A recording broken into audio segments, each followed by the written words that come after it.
Untuk menghindari pencurian data dan informasi nasabah, Bank Indonesia mengeluarkan larangan penggesekan ganda atau 2 kali gesek kartu debit dan kredit pada transaksi non-tunai. Selain rentan pencurian data, menggesek kartu 2 kali di komputer kasir juga berpotensi menularkan malware dari data perbankan nasabah. Aturan ini tertuang dalam Peraturan Bank Indonesia Nomor 18/40/PBI/2016 tentang penyelenggaraan pemrosesan transaksi pembayaran. Gubernur Bank Indonesia Agus Martowardoyo meminta masyarakat untuk berani menolak jika ada toko atau merchant yang menggesek 2 kali kartu ATM atau debit selain di mesin elektronik data capture EDC dalam transaksi non-tunai. Agus menghimbau warga untuk melapor ke Bank Indonesia melalui kontak center Bicara 131 dengan menyebutkan nama merchant dan nama bank pengelola apabila ada merchant yang masih melakukan 2 kali gesek kartu debit atau kredit. Bank Indonesia juga meminta setiap bank dan toko yang bekerja sama dengan bank untuk mematuhi aturan ini. Aturan baru Bank Indonesia ini langsung mendapatkan apresiasi dari pengguna kartu kredit. Mereka mengaku khawatir terjadi pembobolan data nasabah. Sebagai konsumen dan pengguna kartu kredit, larangan menggesek kartu kredit 2 kali dapat mengantisipasi terjadinya kejahatan perbankan. Bapak itu bagus, jadi saya datanya nggak kesebar ke mana-mana ya. Sekarang kan udah kesebar, bagus buat pencegahan sih. Menurut saya bagus ya untuk mencegah terjadinya pembobolan kartu kredit. Jadi kita harus lebih waspada. Kita supaya lebih waspada, supaya mencegah terjadinya pembobolan kartu kredit ya. Menurut saya bagus. Iya, saya baru tahu juga ya ada kemungkinan itu disalahgunakan. Karena biasanya juga dulu di swipe 2 kali itu biasa aja, nggak tahu gunanya apa. Nah sekarang BI ngeluarin imbauan gitu baru tahu juga saya untuk keamanan ya bagus lah kalau misalnya diterapkan seperti itu ya supaya nggak disalahgunakan sih. Sementara Ketua Asosiasi Pengusaha Retail Indonesia Aprindo, Roy Mendey, menyebut selama ini tidak pernah ada permasalahan akibat pembayaran melalui gesek ganda atau 2 kali pada kartu debit maupun kartu kredit. Roy menegaskan, hingga saat ini belum ada laporan soal keluhan konsumen terkait adanya pencurian data perbankan dari anggota Aprindo. Untuk itu, Roy meminta kepada pihak Bank Indonesia untuk mendalami terkait laporan dan potensi pencurian data akibat gesek ganda atau 2 kali pada kartu debit maupun kartu kredit. Meski demikian, Roy meyakini aturan ini bertujuan baik, namun dia meminta Bank Indonesia untuk memberikan waktu bagi pihaknya untuk melakukan penyesuaian dalam sistem pembayaran. Ya pemirsa, selalu saja ya jika kita belanja di supermarket atau di mall begitu selalu pertama kartu kredit atau debit dimasukkan di mesin begitu pembayaran, kemudian digesek lagi begitu ya di komputer di kasirnya. Nah inilah yang kemudian menjadi riskan data-data kita bisa tergandakan. Nah tentunya ini menjadi perhatian dan BI sudah menunjukkan dengan melarang penggesekan di komputer kasir tersebut. Namun tentunya ini menimbulkan pro kontra, kita akan bahasnya saat ini pemirsa. Kita menyorotinya dalam editorial sepekan ini bersama narasumber ada Bu Sularsi, Koordinator Pengaduan dan Hukum YLKI. Selamat malam Ibu. Selamat. Ya, kemudian ada Pak Roy Nicholas Mendey, Ketua Umum Asosiasi Pengusaha Retail Indonesia nih Pak ya. Selamat malam. Selamat malam. Dan ada Ibu Eni Sri Hartati, Direktur Indef. Selamat malam. Ya Mbak Rahma. Iya, tentunya saya ke Pak Roy dulu deh nih. Kan sudah, saya sendiri nggak ngerti mengapa sih mesti 2 kali begitu kan ya. Padahal sudah, pakar IT juga sudah banyak yang mengatakan itu riskan ya, akan digandakan. Baik. Terima kasih Jak TV sudah memberi kesempatan kami mengklarifikasi. Jadi sekaligus saya mau memperbaiki redaksi kata-kata tadi. Bukan gesek 2 kali sebenarnya. Istilahnya gesek 2 kali itu masyarakat jadi memikirkan apakah yang edisi digesek 2 kali ataukah gesek sekali edisi dan gesek sekali cash register. Nah ini sesuatu hal yang berbeda. Kalau gesek 2 kali di edisi itu adalah jaringan error, mati listrik dan lain sebagainya. Atau tidak approve ya begitu ya? Tidak approve, decline. Kalau decline memang udah nggak bisa transaksi. Tapi kalau yang 2 kali itu biasanya jaringan error.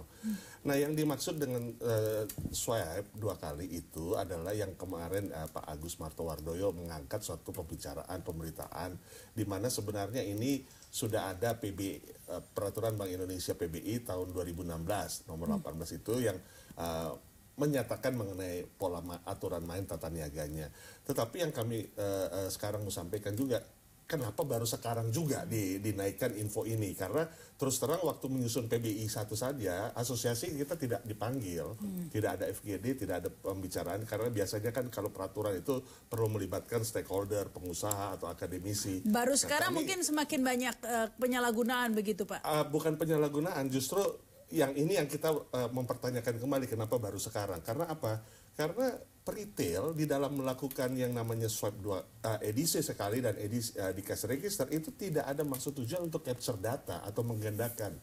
Bagaimana kita bisa menggandakan? Kita sudah pusing dengan urusan retail yang underperform selama 2,5 tahun ini, kita mau pikirkan lagi itu. Tapi kalau ada oknum yang nakal itu bahaya loh Pak. Misalnya ada yang curang, ya pasti pengusaha tidak ada lah niatan untuk capture data. Pasti sekarang tidak. Oknum siapa? Oknum itu berarti kan nggak mungkin seorang kasir melakukannya karena semuanya by system. Ya, orang yang mengolah data itu Pak. Nggak mungkin juga karena di dalam cash register itu hanya mengeluarkan nomor dan tidak ada nama, tidak ada telepon, tidak ada alamat, tidak ada identitas dari si pemilik kartu. Apa yang mau dilakukan capture? Dan kita hanya melakukan. Tapi sebelumnya kami sempat bicara dengan pakar IT, itu dimungkinkan begitu jika ada oknum yang memanfaatkan. Silakan saja, siapapun bisa bilang memungkinkan, siapapun yang mau mempolemikan ini untuk dunia retail akhirnya semakin terpuruk, itu hak orang. Tetapi kita mengklarifikasi bahwa kita tidak pernah mengcapture karena kita cuma ambil nomor dan untuk verifikasi saja, validasi data. Kalaupun tidak di swipe, paling kita masukkan secara manual nomornya. Dan itu terjadi di beberapa format retail kita. Ada 5 format retail sesuai Undang-Undang Perdagangan nomor 7. Salah satu format retailer kita tidak pernah ada alat swipe karena memasukkannya secara manual. Ini hanya untuk buat kenyamanan karena biar lebih cepat ya. Memasukkan manual dengan swipe itu ada jeda 15-20 detik. Jadi ketika antrian panjang, maka itu akan kasihan bagi customernya dan kita kan harus melayani konsumen dengan cepat dan jadi kalau nanti saat ini setelah ada larangan dari BI ini, jika ada nasabah menolak, maka bisa dilakukan dengan manual. Manual, karena memang manual itu adalah bagian yang memang umum dan biasa. Hanya kita ingin mempercepat dengan verifikasi 15-20 detik saving. Jadi tidak sampai batal ya itu transaksi begitu. Misalnya ada kasir yang ngotot tetap mau menggesek begitu? Iya, ini kembali lagi. Ini yang kami sayangkan karena ini sudah tidak proporsional.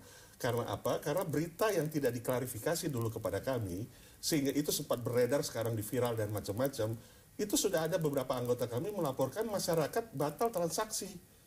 Karena khawatir. Merasa khawatir dan sebagainya. Nah pada saat ekonomi sekarang konsumsi rumah tangga adalah kontributor terbesar dari PDB, apa yang terjadi dengan industri? Ya tentunya ini tidak memberikan iklim yang baik begitu ya dalam perniagaan ya. Dong, kita bicara ekonomi yang harus meningkat. Baik, kita ke Bu Sularsi ya. Sejauh ini pantauan memang ada banyak keluhan Bu, misalnya penyalahgunaan kredit digandakan dari oknum ya yang memanfaatkan data-data capture data dari ini. Kalau untuk penggandaan ini memang kita perlu ada bukti ya, ada survei, ada bukti itu. Apakah memang ada capture tadi yang dilakukan adalah dalam proses adanya double swipe tadi, gitulah. Yang sering terjadi adalah bahwa konsumen adalah tidak mengetahui data-data mereka itu adalah jatuh kepada orang lain. Karena ini adalah data dari perbankan gitu loh. Data yang diserahkan kepada perbankan kemudian adalah jatuh kepada pihak lain. Nah, konsumen ini adalah ditelepon dengan nama dan nomor yang sama. Nah, ini yang perlu dipertanyakan. Dari mana dia mendapatkan data itu? Nah, apakah data itu mungkin nanti juga perlu diverifikasi juga ya Pak Roy bahwa apakah ini memungkinkan hampir semua karena ini adalah sekarang terkait dengan teknologi. Semua adalah masih memungkinkan. Makanya ini adalah sangat penting bahwa dengan dikeluarkannya ada PPI 18/2016 ini adalah sebagai salah satu cara untuk memberikan perlindungan kepada nasabah. Gitu. Artinya bahwa adanya peraturan ini kami pun juga baru tahu bahwa ada aturan larangan untuk melakukan suatu gesek. Nah ini jika ada kemudian yang pengusaha yang tetap yang menggunakan swipe ini ada sanksinya tidak ini? Nah kalau untuk sanksi itu memang ada sanksi di dalam PBI-nya, ada sanksi teguran, ada sanksi secara administrasi dan ada sanksi denda yang dilakukan oleh Bank Indonesia karena ini adalah lingkup terkait dengan transaksi uang ini adalah lingkupnya adalah wilayah di Bank Indonesia. Ya ini pengaruhnya ya tadi kan sudah dikeluhkan oleh Pak Roy ini minimal antrian akan lebih lama lagi tanpa ada larangan ini sebenarnya sudah lama ya kalau di Alfamart atau Indomaret itu ini ditambahin seperti ini begitu Bu. Kalau Ibu melihatnya pengaruhnya ke dunia ekonomi. Iya. Jadi ini kan polemik atau kontroversi yang dihadapi masyarakat ini sebenarnya apa sih persoalannya gitu loh, Mbak. Jadi gini, PBI tidak salah, ya kan? Itu pasti untuk perlindungan konsumen tujuannya. Tetapi yang sekarang ini menjadi polemik ini adalah menurut saya model sosialisasi dan komunikasinya. Jadi misalnya satu sederhana saja. Ini masyarakat, ini kan yang objeknya masyarakat umum.